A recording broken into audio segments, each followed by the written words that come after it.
Alright, what's up YouTube? Alright, what's up YouTube? I'm William Bitter, and we are going to talk today about budgeting. Budgeting 101. So before you can even think about saving and investing, you gotta get your budget in line. Be sure to stick around and watch how to use this awesome budgeting document that I'm sharing with you guys for free. The link can be found below in the description. The first step towards saving and investing is simply understanding where you spend your money. Often the simple act of observing and recording your expenses will change the way you spend your money. You'll be more mindful and price conscious. Many people struggle to save money simply because they don't know where they spend their money. And often you have to take more drastic measures in order to save money than you might think that you do. But if you can gamify saving money, then saving money can actually be pretty fun. I know budgeting isn't the most exciting topic, but I feel like it's the foundation for financial freedom, and financial freedom is a pretty damn exciting topic. It really amazes me that they don't teach budgeting in school, or at least they didn't teach budgeting when I went to school. I never took a budgeting class, even in accounting, they don't teach you how to make a budget.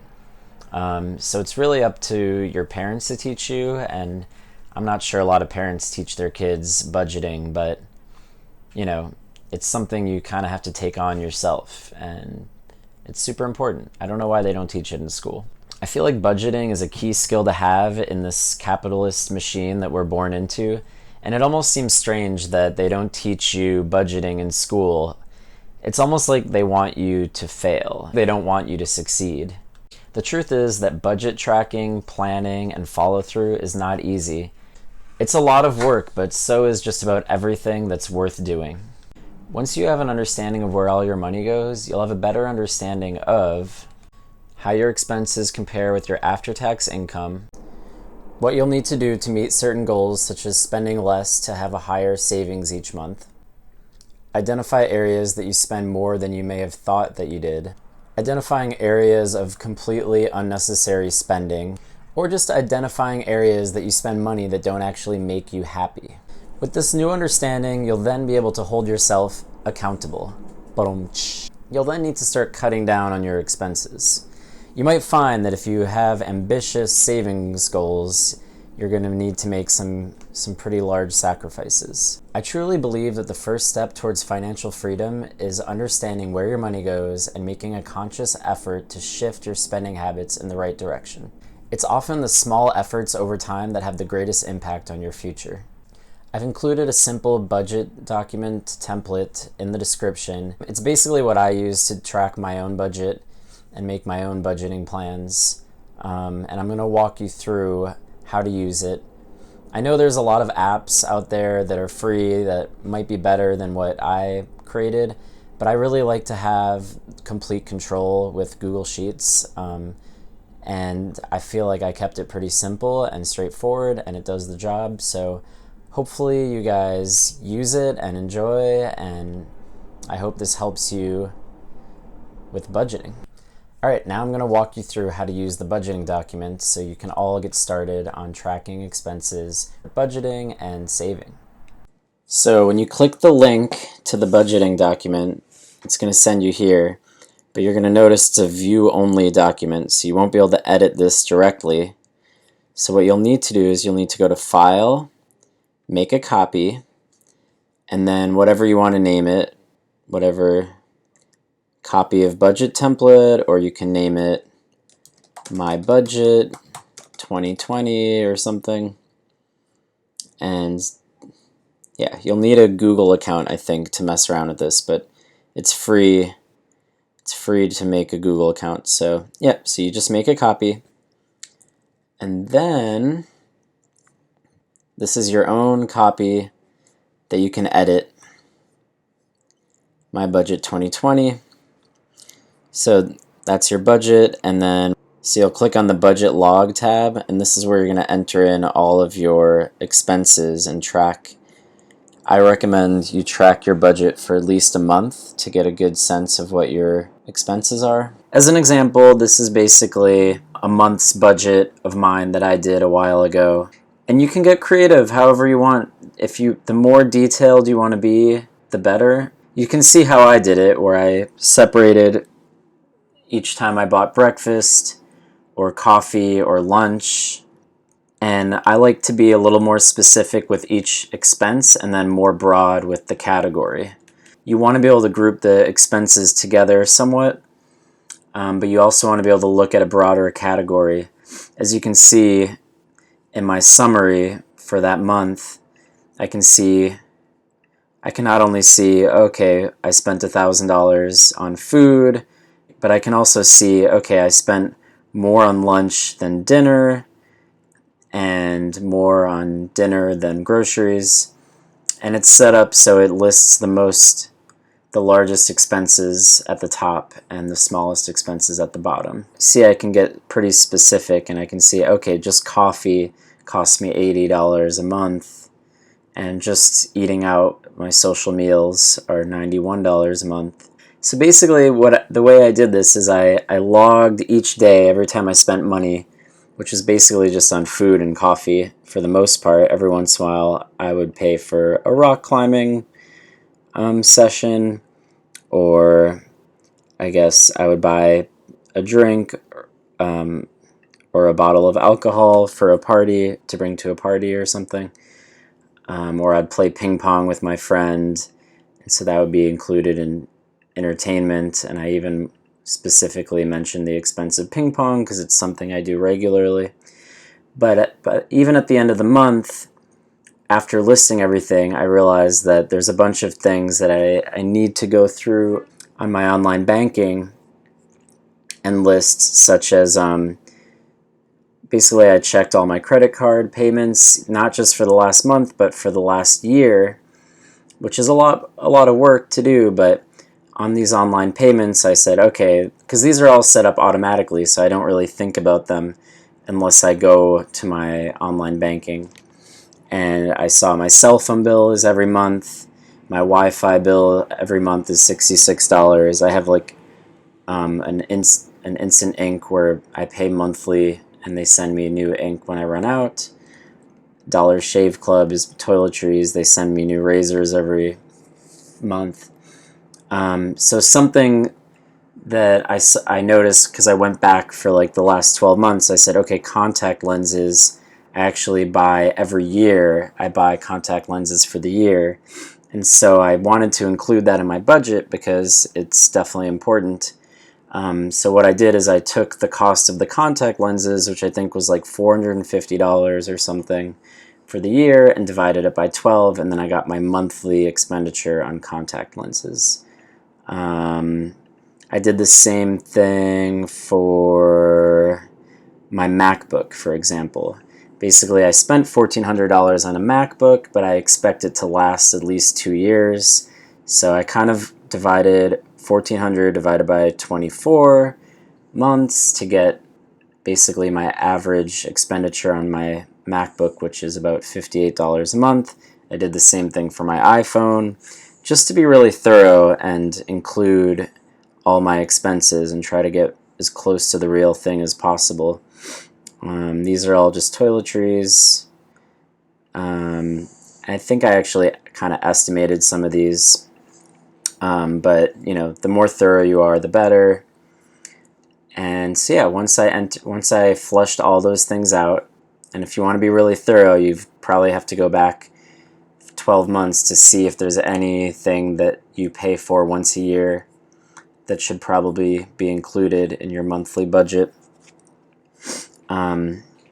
because those are the things that kind of get you.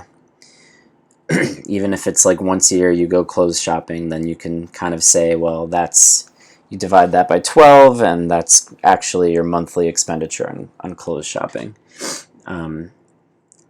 Yeah. Okay, so yeah, once you fill that all out, then you can kind of have a nice little chart of where your money is going, and you can either look at it by a more broad category that you listed, or a more individual expense type that you listed. And if you want to keep track of multiple months' expenses, all you have to do is just right-click on your budget log and just duplicate. And, well, you're going to have to... So let's say that this tab is your budget log from August 8th, 2019 until September 8th, 2019. And then this one, you can label September 8th. And if you don't want to list the year, because, you know, maybe it's redundant, you could just say September 8th through October 8th. All you have to do is just delete all the data. So I just highlighted everything and deleted it. And then you just start the new month and you do exactly what you did again, and this will automatically populate. To plan your budget, what you want to do is highlight these expenses, copy them, and you can put this in your kind of budget plan. Just paste the values if you want to keep the pretty form. Okay, so you paste those expenses, go back here, and take these. Sorry, every time I click on this chart, because it's a pivot table, it does that. Alright, so you highlight the total costs of each one of these expenses, and since these are monthly costs, you're going to paste it here where it says monthly. And then if you want, you can also add the categories back to these. Like, let's say this is rent, lunch. Oh yeah, so I labeled these all as food. Alright, yeah, so now I've labeled all the categories to my expenses. And here you have the freedom to relabel, recategorize all your expenses however you want. If you have a lot of different types of expenses, you're going to need to essentially insert enough rows for this to be able to expand. Now you should be able to see your annual budget, how much you spend each year on each one of these categories, as well as each one of the individual expenses. As you can see here, it should be about the same order, but you can be like, wow, I spend the $3,800 on lunch each year, and $2,800 on dinner, and $2,000 on groceries, and this gives you a good idea for what you're spending each year on all these things. And you can even look down here. Let me move. You can even look down here and say, okay, like my rent, how much does that cost me each day, each week, each month, each year? So you can kind of explore all of your costs and look at them in different ways. Basically, it allows you to compare expenses like, oh, I spend just about the same amount on lunch each day as I do on rent each day, you know, or stuff like that. So it allows you to compare expenses that you otherwise wouldn't be able to compare. Like, for example, my iPhone, I only spend $1.36 a day on my iPhone, and that's about the same amount that I spend on laundry. You know, we kind of think of iPhones as like really expensive things because we only buy them once every other year, you know, but we don't think about how we actually might spend just as much money on laundry. So, yeah, or toiletries, for example, you know. So anyway, you can mess with this. You could create your own category. Let's just call it non-essential, or yeah, non-essential. And let's go down. Rent is pretty essential. Food is essential.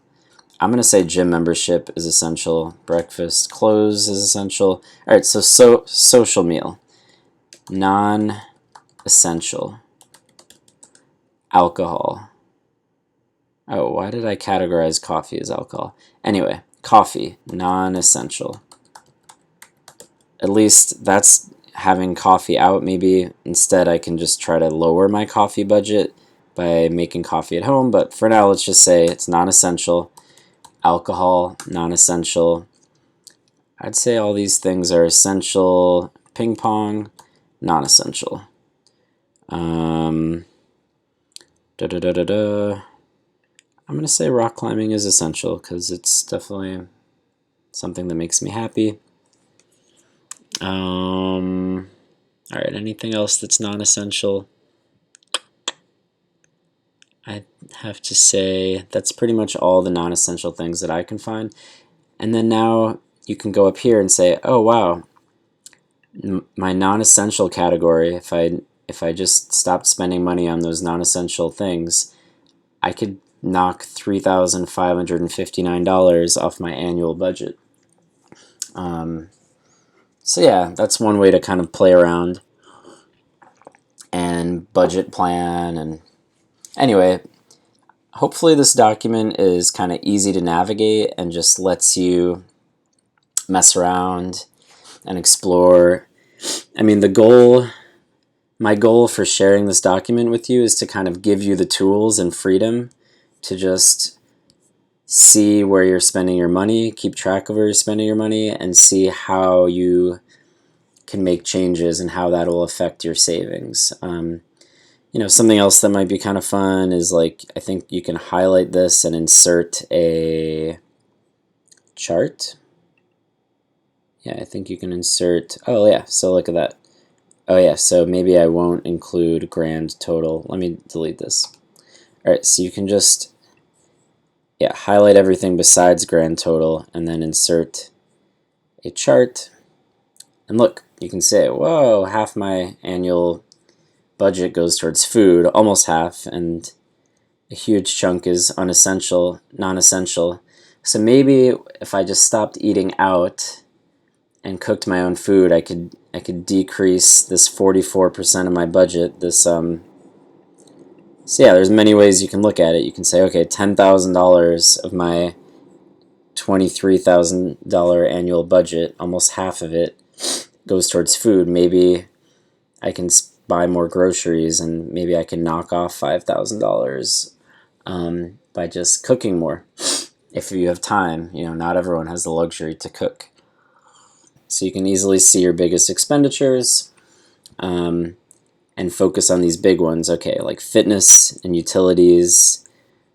Fitness is really important to me, but maybe some of these non-essentials and food I can alter and possibly cut my budget in half if I really go hard. What else is in here? Is rent should be, yes, you can keep that there. You can also delete it and add it whenever you need to. Yeah, rent is a category. I don't know why it must have been small on there. You can do the same thing here if you want to add, insert, chart. Okay, so there's different types of charts. So I think there's chart style.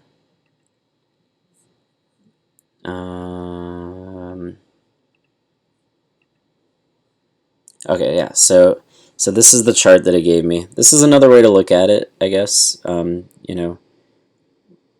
don't know why rent is like not showing up there, but alright, but you can look at the pie chart again. Obviously your expenses are going to be a little bit more detailed, so it's going to be hard to see everything in there. I guess that's toilet paper.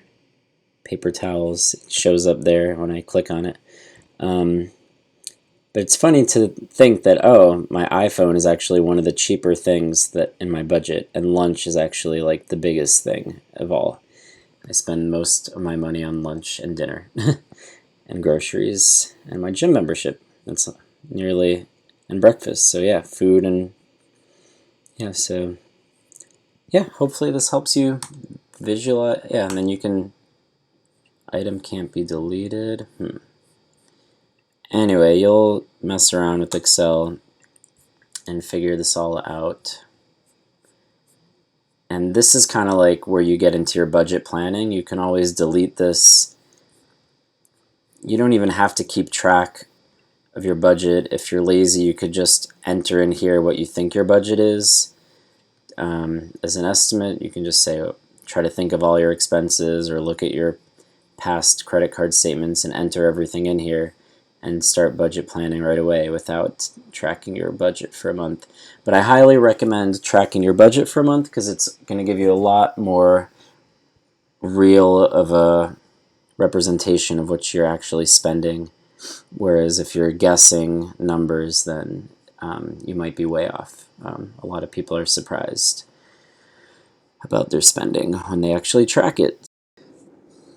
Also, another really important thing when you're creating your budget, a very, very important number is your after-tax income. Try to figure this out. Ask your accountant or look at your pay stubs. Sometimes what I'll do is I'll just go to, because a lot of people don't know their after-tax income, they just know their income before they pay tax. So I guess you could go to income tax calculator. I find this to be pretty accurate. Smartasset.com has a free income tax calculator. I live in New York, New York. I'm single. And then whatever your income is, let's just say it's 60,000 or something, and you just push enter, and it will show you that your take-home pay, which is essentially your after-tax income, is 44,203. So if you want to take that number, you could also just write it, but I guess I'm lazy. If you want to take that number and put it, okay, so that's your, however you want to word it, take home pay. And then you could say that that's your annual take home pay.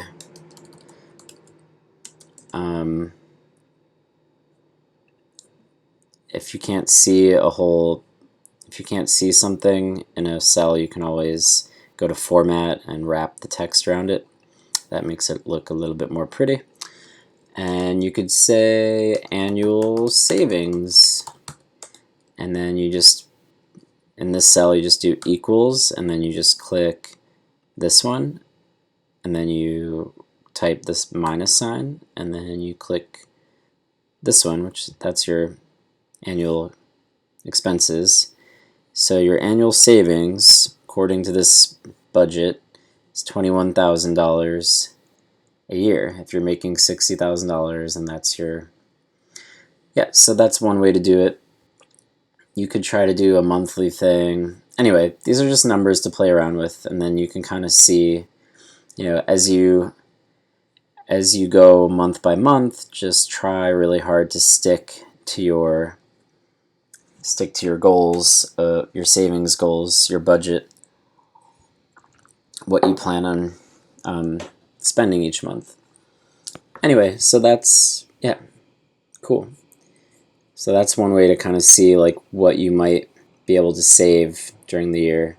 Okay, so yeah, here's your budget. So also, if you wanted to like make a new budget plan without messing around with your old budget plan, all you got to do is just right click on this budget tab and just click duplicate, and now you've got a complete copy, and you can label it whatever you want. You can say super strict budget plan. Maybe you're going to move in with your parents, and you just want to mess around with what's the strictest possible budget plan I could do.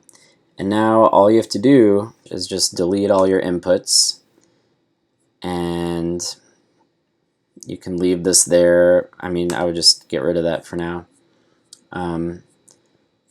Yeah, and here you are from scratch. Or instead of deleting all of that, Control Z, you could just delete. Alright, so if you're living with your parents, you're not going to have to spend any money on household stuff, but maybe you still need to buy your own toiletries. Now, you still have to pay for your iPhone stuff. You can use all your parents' ink. You don't have to pay for, I guess, let's say you don't have to pay for paper towels anymore, or toilet paper, or soap. But you still have to get your own floss and toothpaste, and let's say, what is this? Toiletries? Oh, this is like, anyway.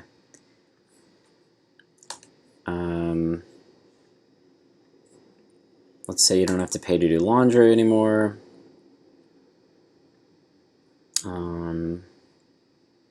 Anyway, you get the point. You can just mess around with the new budget and get rid of rent. And maybe you drink your parents' coffee and you're not drinking at all because you've hit rock bottom and you're living with your parents.